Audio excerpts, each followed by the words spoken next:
The dust lifted behind the freight wagon like a curtain torn from the sky, trailing her arrival in silence. Clara May stepped down onto the cracked earth of Willowbend with nothing but a carpetbag of mended clothes and a memory of lullabies she hadn't sung in years. Her boots, second-hand and a half-size wrong, scuffed across the planks of the depot platform, drawing no welcome. She moved like someone who knew the world didn't owe her gentleness. The town was still, watching. Not openly, not kindly. Just watching, from behind lace curtains, through the slatted shadows of the saloon porch, and out the swinging doors of the general store where Miss Hattie Junes stood like a statue of disapproval. She leaned into the wood post with arms crossed and lips pinched, her judgment wearing perfume thick enough to choke a vulture. Clara didn't flinch.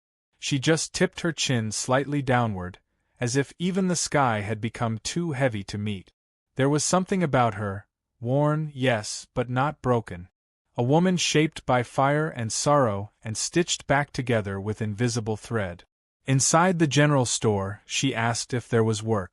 "There's no call for drifters," said the storekeeper without looking up. "I can sew, clean, cook." Her voice was soft, scraped at the edges, like she'd swallowed too much silence. "Not here." He turned a page in his ledger, and the conversation died. She moved on to the inn, where a woman with thin eyebrows and tighter morals refused her even the floor by the stove.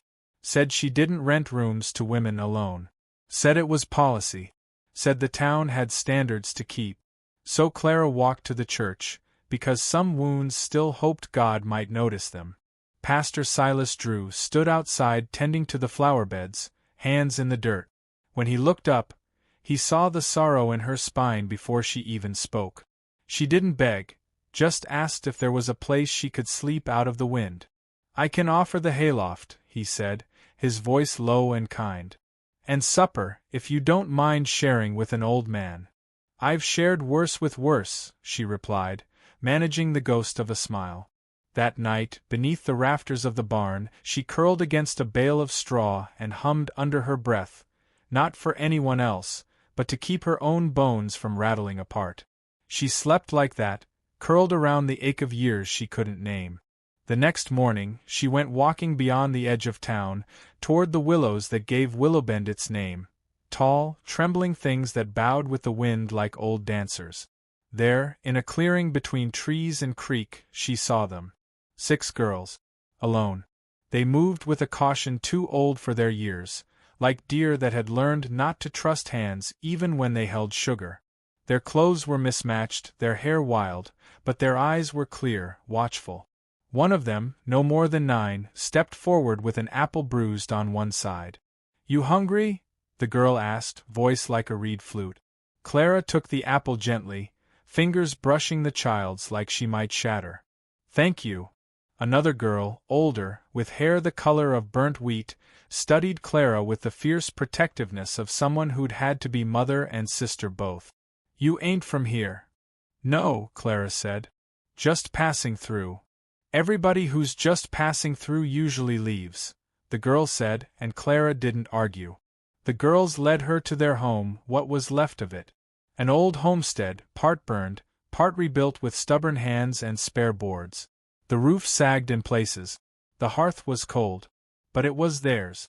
Clara didn't ask where their parents had gone. She didn't need to. The silence told the story. Fire, loss, no one left to claim them. She sat with them in the dirt, helped mend a torn hem, braided a tangled curl, and said little else. Just listened. In town, the gossip caught wind fast.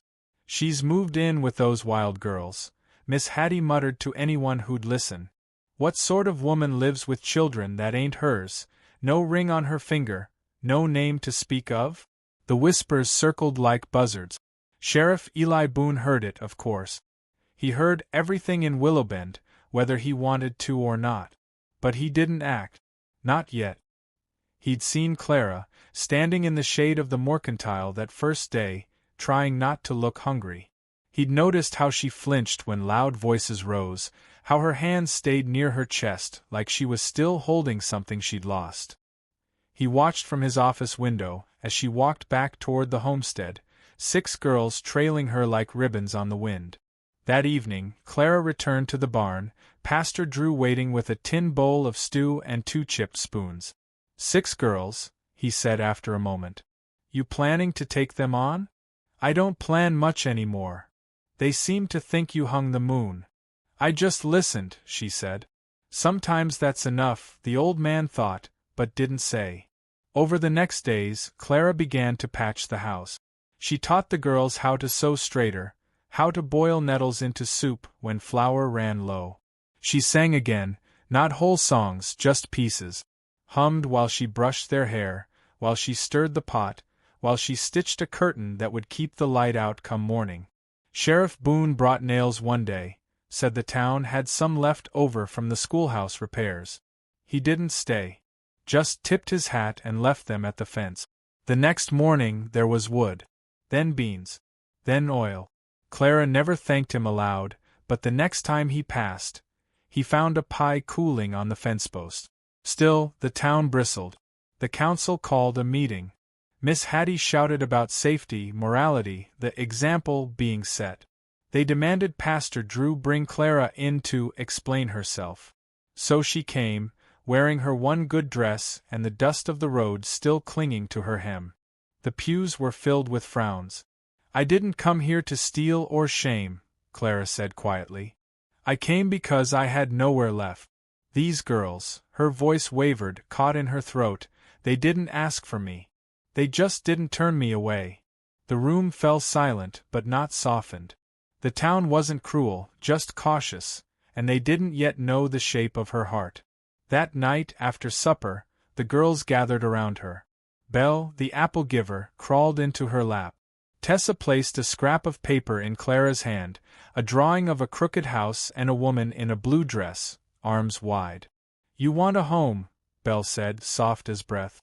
And we want a mama like you. Clara froze. Something inside her cracked, not broken, not destroyed, just shifted. Her arms came up slow, folding all 6 into her lap, like gathering wildflowers that had grown despite the storm. She didn't cry. She just whispered, "Okay." But outside, beneath the trees, someone else had been listening. Sheriff Boone stood still as the bark behind him, heart knocking against ribs. And for the first time since the war took his kin, he felt something like hope. Then he heard Miss Hattie's voice from the road behind him. She's not gonna stay quiet. You know that, right? Eli didn't answer, because he wasn't sure whether Clara May had come to Willowbend to disappear, or to rise. The light in the homestead changed before the town ever did. Mornings came warmer, not in temperature but in rhythm, the rhythm of a place waking up together. Clara stirred porridge over the hearth while Rue braided Lottie's hair, and Junie practiced her letters with a stick in the dirt. There were no bells or schoolhouses, just the slow, loving repetition of building something from nothing. Sheriff Eli Boone began stopping by more often. Always with a reason. Extra feed, spare thread, a hinge for the door. Never staying long, never crossing the line folks in town kept whispering about. But the girls watched him differently now. They nudged Clara when he approached. They giggled behind their hands when he stood too close. He didn't smile often, but when he did, it landed like spring after a long frost. Clara didn't call it affection. She didn't call it anything. But when he offered to fix the back step, and she handed him a cup of coffee without asking, something passed between them, quiet and certain, like 2 rivers finding each other in the dark. The town, though, was not content with quiet. Miss Hattie's voice grew sharper with every passing week. She's turning that house into a den of unruliness, she said. You let weeds grow, and soon you don't recognize the garden. The town council met behind closed doors. A vote was taken without Clara present.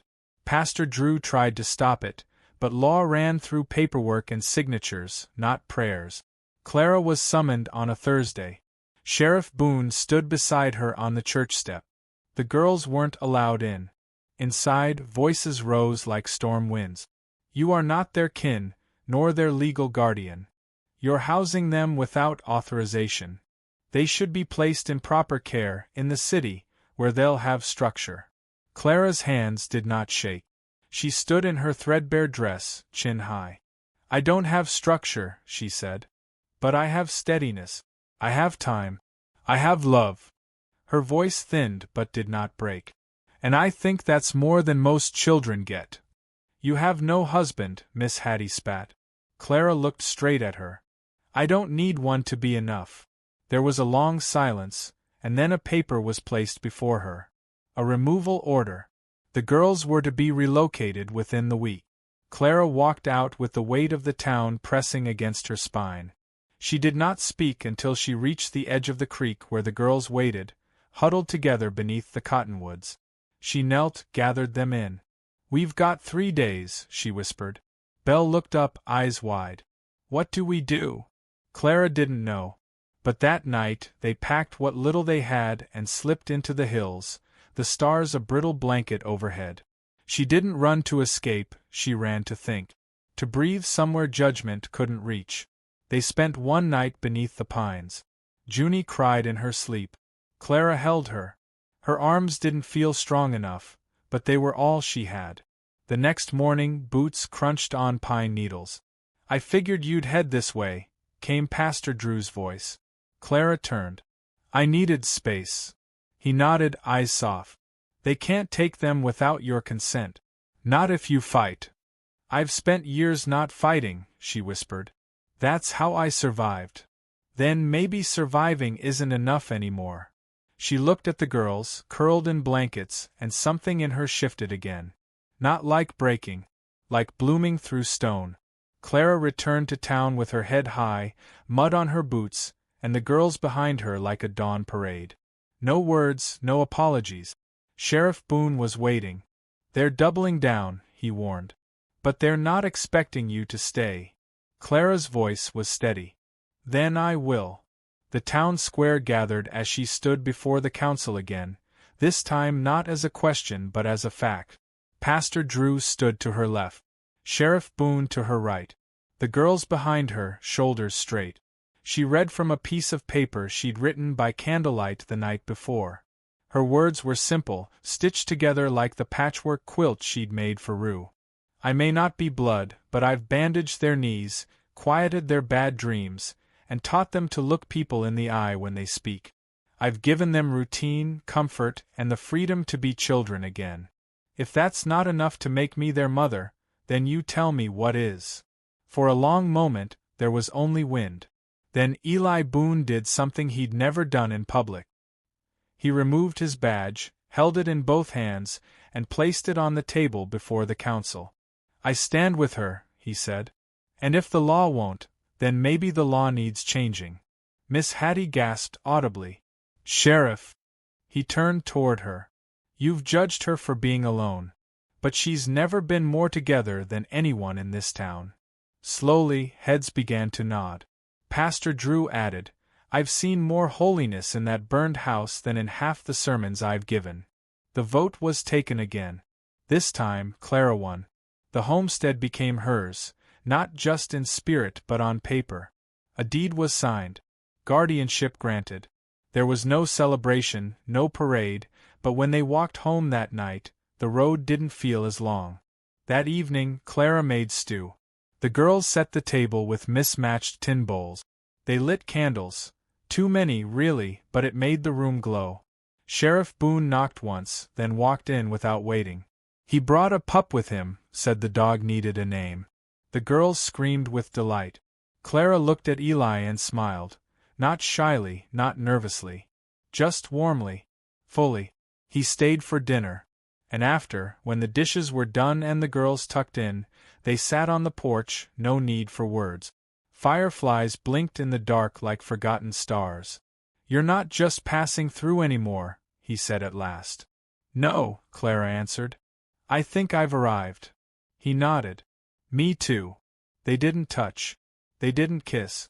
But something passed between them, like a hand held invisibly beneath the table, like a vow not yet spoken but understood. Years later, folks in town would point to that night as the moment Willowbend changed. They'd say it was when kindness got louder than gossip. But for Clara May, it was quieter than that. It was the soft breath of Rue sleeping. The click of the pup's nails on the floor. The way Eli Boone looked at her and didn't flinch from what he saw. And when she rose to head inside, she paused at the threshold, turned to him, and said the words she'd never spoken to anyone since the fire. "You can stay if you'd like." He didn't answer. He just followed her in.